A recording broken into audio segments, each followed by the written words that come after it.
আসসালামু আলাইকুম। আজকের এই ভিডিওতে আমরা ECMAScriptএর বেসিক সিনট্যাক্স নিয়ে কথা বলবো, যেটার ভিতরে উল্লেখযোগ্য হলো লেট, ভার এবং কনস্ট্যান্স। যদিও ভারটা আমাদের ES6 না, ES5 এর অংশ, তবে আমরা এই তিনটা বিষয় নিয়ে মূলত কথা বলবো। সেই সাথে এই ভিডিওতে আমি কোন ডকুমেন্টেশন পড়ে আপনাদেরকে শেখাবো বা কোন জিনিসটা ফলো করে আপনি ES6 এর অ্যাডভান্স জিনিসগুলো শিখতে পারবেন সেটা নিয়ে কথা বলবো। সেই সাথে কিভাবে আমি এই তিনটা জিনিস ডকুমেন্টেশন দেখে দেখে শিখি এবং আপনাদেরকে শেখাই, এটাও এই ভিডিওতে দেখাবো। তো চলুন শুরু করা যাক। This is Ishan from Hablu programmer.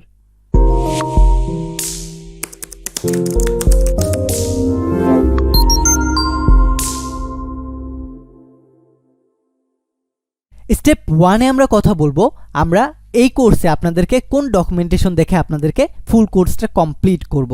তো আমরা আমাদের এই কোর্সে মূলত www.javascripttutorial.net/ES6 অর্থাৎ এই ওয়েবসাইটের ডকুমেন্টেশন দেখে এবং MDN এর অর্থাৎ developer.mozilla.org এর ডকুমেন্টেশন দেখে আপনাদেরকে টোটাল ES6টা শেখাবো এবং আজকের এই টিউটোরিয়ালেও আমরা এখান থেকে শেখাবো। সো আই হোপ আপনি যদি এই দুইটা ডকুমেন্টেশন দেখে দেখে শিখতে পারেন আমাদের সাথে, তাহলে পৃথিবীর যে কোনো ডকুমেন্টেশন দেখে ECMAScriptএর আপডেট ভার্সনগুলো শিখে নিতে পারবেন।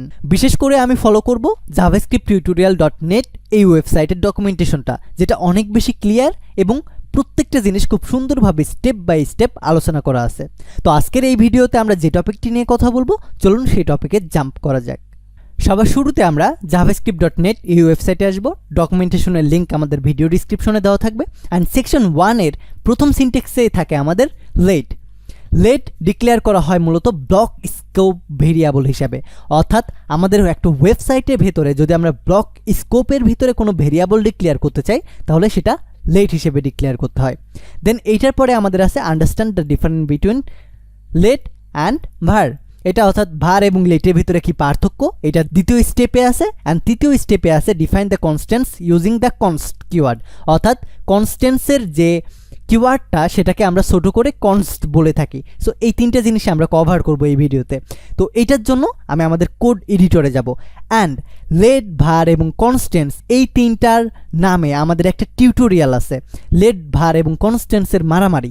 এই জিনিসটা আপনি না দেখে আসলে অবশ্যই দেখে আসুন, তা না হলে আপনার কিন্তু কিছুটা কনফিউশন থেকে যাবে। আমি মনে করছি যে আপনি সেই ভিডিওটা দেখে আসছেন, আগে ওই ভিডিওটা দেখেন, এই ভিডিওটা স্কিপ করেন, কারণ ওই ভিডিওতে ইন ডিটেলসে বলছি যে জিনিসটা আমি ডিপলি ইন ডিটেলসে বলবো না, আমি জাস্ট মনে করাই দিতে চাচ্ছি। লেট যে ভেরিয়েবলটা ডিক্লেয়ার করব, এটা হবে আমাদের ব্লক লেভেল এলিমেন্ট, অর্থাৎ এই ভেরিয়েবলটা ডিক্লেয়ার করলে আমরা রিঅ্যাসাইন করতে পারবো, বাট রিডিক্লেয়ার করতে পারবো না। সে ভার এইজ লিখলাম, এইজ ইজ আমার সে 80। সো এখন আমি console.log করব অ্যান্ড এই কনসোল লগের ভিতরে আমি এইজটা দিয়ে দেবো। অ্যান্ড আমাদের টার্মিনাল থেকে নিউ টার্মিনালে যাব। অ্যান্ড অবভিয়াসলি আপনাদেরকে এই ES6টা ব্যবহার করার জন্য আমাদের Node.js ইনস্টল থাকতে হবে, যেটা আমাদের জাভাস্ক্রিপ্টেও করা ছিল। সো অবশ্যই আপনি সেটা করে নেবেন। আর আপনি যদি আমাদের বেসিক জাভাস্ক্রিপ্ট বা ভ্যানিলা জাভাস্ক্রিপ্টের টিউটোরিয়াল দেখে না থাকেন, তাহলে অবশ্যই দেখে আসবেন, বিকজ ES6 শেখার পূর্ব শর্ত হচ্ছে জাভাস্ক্রিপ্ট বা ES5, যেটাকে আমরা ভ্যানিলা জাভাস্ক্রিপ্ট বলে থাকি। সো সেই জিনিসগুলো আপনি দেখে দেন এই কোর্সটি কন্টিনিউ করবেন। ভিডিও লিঙ্ক ডিসক্রিপশনে দেওয়া থাকবে। আমি গিট ব্যাশে যাব অ্যান্ড এখান থেকে নোড index.js এটাকে রান করব। অ্যান্ড দেখেন আমাদের 80 আউটপুট দিচ্ছে। সো আমি এখন এই এইজকে নতুন করে অ্যাসাইন করতে পারবো। সে 80-র জায়গায় ধরেন আমার এখন 20 বছর হয়েছে, যদিও এখনও আমার 20 বছর হয় নাই, তবে আমি এটাকে পরিবর্তন করে দিলাম। এখন জাস্ট আমি আপার অ্যারো পেস্ট করে জাস্ট সেম টেক্সটটাকে করব। এখন দেখেন আমাদেরকে এটা আউটপুট দিচ্ছে। অ্যান্ড আমি যদি সেম জিনিসটাকে আবারও লেট দিয়ে ডিক্লেয়ার করি, তাহলে কিন্তু এটা আমাদের রং দিবে বা আমাদেরকে ইরোর দিবে। এই জায়গায় আমাদেরকে বলতেছে identifier age has already been declare. দেখেন অলরেডি ডিক্লেয়ার করার জন্য এই জায়গায় আমাদেরকে ইরোর দিচ্ছে। যে জিনিসটা আমাদের ভার কিওয়ার্ড থাকলে এটা আর আমাদেরকে এই ইরোরটা দিত না। এই জিনিসটা হচ্ছে আমাদের বেসিক পার্থক্য। আর ব্লক লেভেল এলিমেন্ট বলতে যে জিনিসটা আমাদেরকে বোঝাচ্ছে সেটা হচ্ছে এই যে ইফ যে ব্লক আছে, অর্থাৎ এই কার্লি ব্রেসেসের ভেতরে যে জিনিসটা লিখবো, এই জিনিসটার বাইরে আপনি লেট কিওয়ার্ড দিয়ে যদি ভেরিয়েবল ডিক্লেয়ার করেন, তাহলে এটার অ্যাক্সেস পাবেন না। অর্থাৎ এই যে কার্লি ব্রেসেস যে জিনিসটা আছে বা সেকেন্ড বন্ধনী যে জিনিসটা আছে, এই জিনিসের বাইরে বা এই জিনিসের ভেতরে যে ভেরিয়েবলটা আপনি লেট দিয়ে ডিক্লেয়ার করবেন, লেট বা কনস্ট্যান্টস দিয়ে ডিক্লেয়ার করবেন, এইটা আপনি এই ইফের বাইরে বা এই কন্ডিশনের বাইরে বা এই যে কার্লি ব্রেসেস আছে এইটার বাইরে আপনি এটাকে ডিক্লেয়ার করতে পারবেন না বা খুঁজে পাবেন না। সে ফর এক্সাম্পল আমি একটা ফাংশন ডিক্লেয়ার করতেছি, ফাংশন, অ্যান্ড ফাংশনের নাম দিচ্ছি সাম। সামের ভেতরে এইটার ভেতরে আমি এই যে একটা ব্লক তৈরি করতেছি, অ্যান্ড এটার ভিতরে ভেরিয়েবল ডিক্লেয়ার করব, let say number 1 is equal 10 and let number 2 is equal 10, and এই জায়গায় আমি কনস্ট্যান্টস দিব, অ্যান্ড কনস্ট্যান্টস অবভিয়াসলি দিতে হবে total is equal number 1 plus number 2। এটা আমাদের বেসিক একটা করে নিচ্ছি, অ্যান্ড এই জিনিসটাকে আমরা এখন রিটার্ন করে দিতে পারি, রিটার্ন করে বাইরে থেকে আউটপুটটা দেখতে পারি। সো রিটার্ন আমি সে টোটালকে করব, টোটাল। অলরাইট, এখন আমরা এই ফাংশনটাকে বাইরে থেকে কল করব। সো বাইরে থেকে কল করার জন্য অবভিয়াসলি আমাদের কনসোল ডট লগ করতে হবে, অ্যান্ড এটার ভিতরে আমাদেরকে সামটা লিখতে হবে, সাম ফাংশনটাকে কল করতে হবে। সো সাম ফাংশন, অলরাইট। সো এখন আমি জাস্ট কল করব। এখন দেখেন আমাদের 10 প্লাস 10 20 আমাদের আউটপুট দেখাচ্ছে।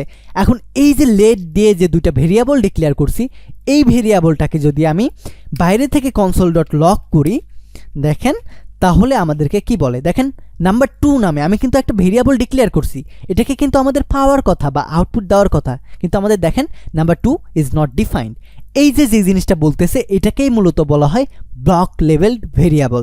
সে এই জিনিসটাকেই যদি আমি বাইরে থেকে করতাম, সে মনে করেন let new age is equal say দিয়ে দিলাম 50, অ্যান্ড এইটাকে যদি আমি কনসোল ডট লগের ভিতরে রেখে দিই নিউ এইজ, দেখেন আমাদের এটার আউটপুট দিচ্ছে। কিন্তু আমাদের এই যে কার্লি ব্রেসেস আছে এইটার ভেতর থেকে যে জিনিসটা আছে ওইটার আর আউটপুট দিচ্ছে না।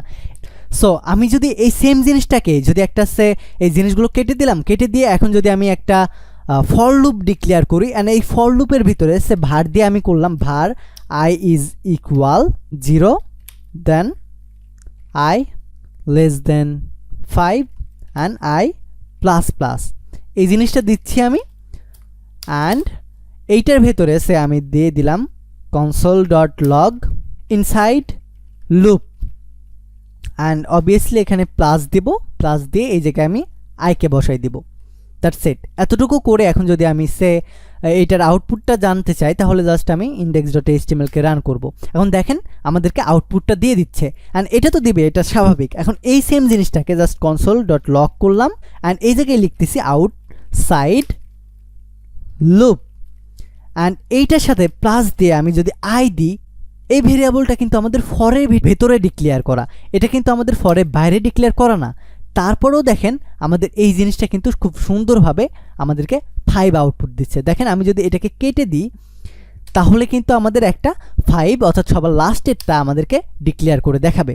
কিন্তু এই সেম জিনিসটা যদি আমি লেট দিয়ে ডিক্লেয়ার করতাম আইটাকে, তাহলে এটা আর লিক হইতো না, তখন আমাদের এটা ব্লক লেভেল এলিমেন্টের ভেতরেই থাকতো, এটা আর আমাদেরকে ডিফাইন দেখাইতো না। এখন বলতেছে I is not define because এই জায়গায় আমরা লেট দিয়েছি যেটা ব্লক স্কোপ মেইনটেইন করে।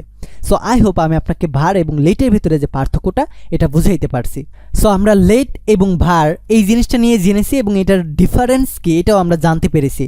তো এখন আমরা কথা বলবো কনস্ট নিয়ে বা কনস্ট্যান্টস নিয়ে। সো এটার জন্য আমি জাস্ট ওখানে ক্লিক করব, দেন আমাদেরকে সামারিতে বলতে এখানে আমরা কনস্ট্যান্টস কিওয়ার্ডটা নিয়ে কথা বলবো। কনস্ট্যান্ট জিনিসটা হচ্ছে এক কথার মানুষ, অর্থাৎ আপনি যদি একবার কনস্ট্যান্টস দিয়ে কোনো ভেরিয়েবল ডিক্লেয়ার করেন তাহলে আপনি সেটাতে রিঅ্যাসাইন করতে পারবেন না, রিডিক্লেয়ার করতে পারবেন না। সাথে সাথে এই কনস্ট্যান্টস ভেরিয়েবলটা ব্লক স্কোপ ভেরিয়েবল হয়, অর্থাৎ লেটের মতো এটা ব্লক স্কোপও হবে।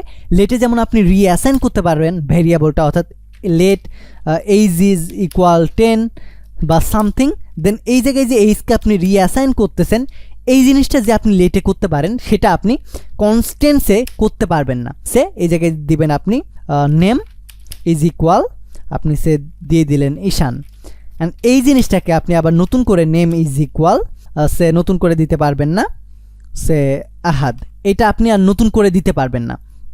এটার কারণ হচ্ছে কনস্ট্যান্টস আমাদের দ্বিতীয়বার কোনো জিনিস ডিক্লেয়ার বা অ্যাসাইন করতে দেয় না। সে আমি যদি এখন এই দুইটারই আউটপুট জানতে চাই, সে কনসোল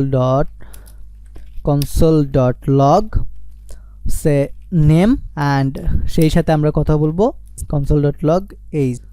অলরাইট, সো এখন জাস্ট আমি আউটপুটটা দেব। দেখেন আমাদের বলতেছে আহাদ যে নেমটা আছে এটা অ্যাসাইনমেন্ট টু কনস্ট্যান্স ভেরিয়েবল, আমরা অ্যাসাইনমেন্ট করতে যাচ্ছি কনস্ট্যান্স ভেরিয়েবলকে, যেটা সম্ভব না। এটা যদি আমরা লেট দিয়ে করতাম তাহলে কিন্তু আমরা এই জিনিসটা পরিবর্তন করতে পারতাম। দেখেন আমাদেরকে আহাদ অ্যান্ড 20 দুইটাই আউটপুট দিচ্ছে। আই হোপ আমি আপনাকে বোঝাইতে পারছি লেট এবং কনস্ট্যান্সের ভেতরে পার্থক্যটা কোথায়। এটা ব্লক লেভেল বা ব্লক স্কোপের ভেরিয়েবলটাও হবে, অর্থাৎ লেটের মতো ব্লক লেভেল হবে, সেই সাথে এটাকে আপনি রিঅ্যাসাইন করতে পারবেন না। এই জায়গায় আপনি রিঅ্যাসাইন করতে পারবেন না, বাট এই জায়গায় লেটকে আপনি রিঅ্যাসাইন করতে পারবেন। কিন্তু ভারের ক্ষেত্রে আপনি বা ECMAScript 5 যেটা থাকতো সেটা আছে আপনি এই জায়গায় রিঅ্যাসাইন রিডিক্লেয়ার যে কোনো জিনিসই করতে পারবেন। এই জায়গায় রিডিক্লেয়ারও করতে পারবেন। এই জায়গায় ওল্ড দিয়ে আপনি সেম ভেরিয়েবলটাকে রিডিক্লেয়ার করতে পারবেন, রিঅ্যাসাইন করতে পারবেন, সব কিছু করতে পারবেন, যে জিনিসটা অনেক বেশি উইয়ার্ড লাগে আমাদের। কিন্তু লেটের ক্ষেত্রে আপনি রিঅ্যাসাইন করতে পারবেন, অর্থাৎ এটাকে জাস্ট পরিবর্তন করতে পারবেন ভ্যালুর, কিন্তু সেম নামে দুইটা ভেরিয়েবল ডিক্লেয়ার করতে পারবেন না। আর কনস্ট্যান্সের ক্ষেত্রে আপনি জাস্ট একবারই ডিক্লেয়ার করতে পারবেন, দ্বিতীয়বার রিঅ্যাসাইনও করতে পারবেন না, রিডিক্লেয়ারও করতে পারবেন না। আই হোপ আমি আপনাকে লেট ভার এবং কনস্ট্যান্সের যে ডিফারেন্স সেটাকে আমি বোঝাইতে পারছি। সো আমাদের এই কনস্ট্যান্ট জিনিসটাই অবজেক্টের ক্ষেত্রে কিছুটা ব্যতিক্রমধর্মী কাজ করে। যেমন অ্যারের ক্ষেত্রে আপনি পুশ করতে পারবেন ভ্যালু, বা অবজেক্টের ক্ষেত্রে আপনি অ্যাড করতে পারবেন ভ্যালু। এই জিনিসগুলো প্রপার্টির ভিতরে যে ভ্যালুগুলো আছে সেগুলো আপনি কনস্ট্যান্টস ভেরিয়েবল ডিক্লেয়ার করেও পারবেন, তবে রিঅ্যাসাইন বা রিডিক্লেয়ার করতে পারবেন না। সে আমি একটা অবজেক্ট ডিক্লেয়ার করতেছি, এইগুলোকে কমেন্ট আউট করে দিচ্ছি, আর সে কনস্ট্যান্টস দিয়ে আমি একটা অবজেক্ট ডিক্লেয়ার করবো। So obj is equal, object declare করে এইভাবে, নেম ইজ ইকুয়াল সে দিয়ে দিলাম ঈশান। সো এই জিনিসটাকে আমরা অ্যাক্সেস নিতে পারবো কিভাবে? এটা কিন্তু অনেক সিম্পল। দেখেন জাস্ট আমাদের যে অবজেক্টের নামটা দিছি ওই অবজেক্টের নাম ডট আমরা অবজেক্টের প্রপার্টিটাকে আমাদেরকে দিতে হবে। সো প্রপার্টির নামটা হচ্ছে নেম, এই নেম ইজ ইকুয়াল আমরা কোন জিনিসটা দিতে চাই সেটা দিয়ে দেবো। সো নেম ইজ ইকুয়াল এখন আমি আহাদ দেবো। আর এখন যদি আমি কনসোল ডট লক করি সে অবজেক্টের ভিতরে যে নেমটা আছে এই নেমকে, এখন যদি আমি যাই আউটপুট দেখি দেখতে পাবো আহাদ। কিন্তু এই জিনিসটাকে যদি আমি কনস্ট্যান্টস দিয়ে বা রিডিক্লেয়ার করতে চাই বা রিঅ্যাসাইন করতে চাই সে অবজেক্ট, দেন অবজেক্টকে আমি এই অবজেক্টের ভিতরে যে জিনিসটা আছে এইটাকেই জাস্ট আমি পরিবর্তন করে দেবো। সে নেমের জায়গায় এইচ দিয়ে দিলাম, এইচ দিয়ে এই জায়গায় সে আমি দিয়ে দিলাম 20, জাস্ট দিয়ে দিলাম। এখন দেখেন আমাদের কিন্তু এখন ইরোদ দিবে, অ্যান্ড অবভিয়াসলি এই জায়গায় নেমের পরিবর্তে আমি দিয়ে দিব এইচ। ওকে, সো এই জিনিসটাকে কিন্তু আমরা পুরো অবজেক্টকেই কিন্তু চেঞ্জ করে দিলাম। এক্ষেত্রে কিন্তু আমি যদি এখন রান করি এটাকে, সে এই জায়গায় যাবো রান করি, দেখেন আমাদেরকে অ্যাসাইন টু কনস্ট্যান্টস ভেরিয়েবল একটা নামে ইরোদ দিচ্ছে। এটা দেওয়ার কারণ কি? আমি এই জিনিসটাকে ঠিক করে নিই। দেখেন অ্যাসাইনমেন্ট টু কনস্ট্যান্টস ভেরিয়েবল এই জিনিসটা ইরোদ দিচ্ছে। এটা দেওয়ার একটাই কারণ, এই জায়গায় কিন্তু আমরা রিঅ্যাসাইন করতেছি, সো এইটার জন্য আমাদের ইরোদ দিচ্ছে। বাট এই যে উপরে যে জিনিসটা করলাম আমরা, এই জায়গায় যে জিনিসটা করলাম এই জায়গায় কিন্তু আমরা রিঅ্যাসাইন করতেছি না, আমরা এই জায়গায় অবজেক্টের ভিতরে ঢোকার পরে অবজেক্টের প্রপার্টির ভ্যালুটাকে পরিবর্তন করতেছি, কিন্তু এই জায়গায় আমরা ফুল অবজেক্টটাকে পরিবর্তন করতেছি না। এই জায়গায় যদি আপনি অবজেক্ট পরিবর্তন করতে চান তাহলে ইরোদ দিবে। সো কনস্ট্যান্টসের ক্ষেত্রে এই জিনিসটা অবজেক্ট বা অ্যারে ডিক্লেয়ারের সময় মনে রাখবেন। সো এই ভিডিওটি এই পর্যন্তই থাকবে। আই হোপ আপনার কনফিউশনটা দূর হয়েছে। আর যদি আপনার এখনও কনফিউশন থেকে থাকে তাহলে অবশ্যই আমাকে কমেন্ট করবেন। আর এই ভিডিও সম্পর্কে যদি আপনার কোনো সাজেশন দেওয়ার থাকে তাহলে অবশ্যই কমেন্ট করে জানাবেন। ধন্যবাদ। Take a risk.